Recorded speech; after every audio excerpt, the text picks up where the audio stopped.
et tout le peuple le suivait, et ils s'arrêtèrent à la dernière maison. Tous ses serviteurs, tous les Kérétiens et tous les Pélétiens passèrent à ses côtés, et tous les Gassiens, au nombre de 600 hommes, venus de Gath à sa suite, passèrent devant le roi. Le roi dit à Itaï de Gath, « Pourquoi viendrais-tu aussi avec nous? Retourne et reste avec le roi, car tu es étranger, et même tu as été emmené de ton pays. Tu es arrivé d'hier, et aujourd'hui je te ferai errer avec nous çà et là, quand je ne sais moi-même où je vais. Retourne, et emmène tes frères avec toi. Que l'Éternel use envers toi de bonté et de fidélité. » Itaï répondit au roi, et dit, L'Éternel est vivant, et mon seigneur le roi est vivant.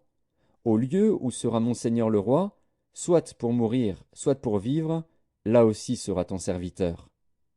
David dit alors à Itaï, Va, passe. Et Itaï de Gath passa, avec tous ses gens et tous les enfants qui étaient avec lui. Toute la contrée était en larmes, et l'on poussait de grands cris au passage de tout le peuple. Le roi passa le torrent de Cédron, et tout le peuple passa vis-à-vis du chemin qui mène au désert. Tsadok était aussi là, et avec lui tous les Lévites portant l'arche de l'alliance de Dieu. Et ils posèrent l'arche de Dieu, et Abiathar montait, pendant que tout le peuple achevait de sortir de la ville. Le roi dit à Tsadok, Reporte l'arche de Dieu dans la ville. Si je trouve grâce aux yeux de l'Éternel, il me ramènera, et il me fera voir l'arche et sa demeure. Mais s'il dit, Je ne prends point plaisir en toi, me voici, qu'il me fasse ce qui lui semblera bon.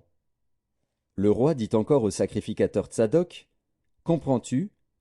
Retourne en paix dans la ville, avec Akhimaatz, ton fils, et avec Jonathan, fils d'Abiatar, vos 2 fils.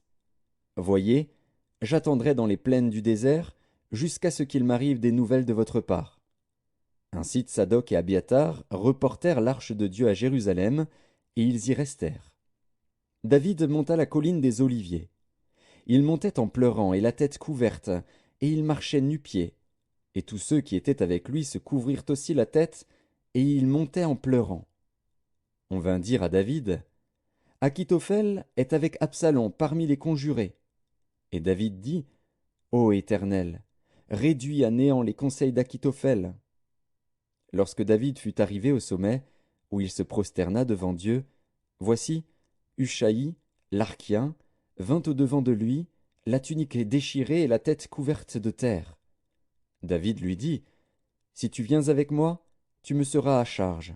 Et, au contraire, tu anéantiras en ma faveur les conseils d'Achitophel, si tu retournes à la ville, et que tu dises à Absalom, Ô roi, je serai ton serviteur. Je fus autrefois le serviteur de ton père, mais je suis maintenant ton serviteur. Les sacrificateurs Tsadok et Abiatar ne seront-ils pas là avec toi? Tout ce que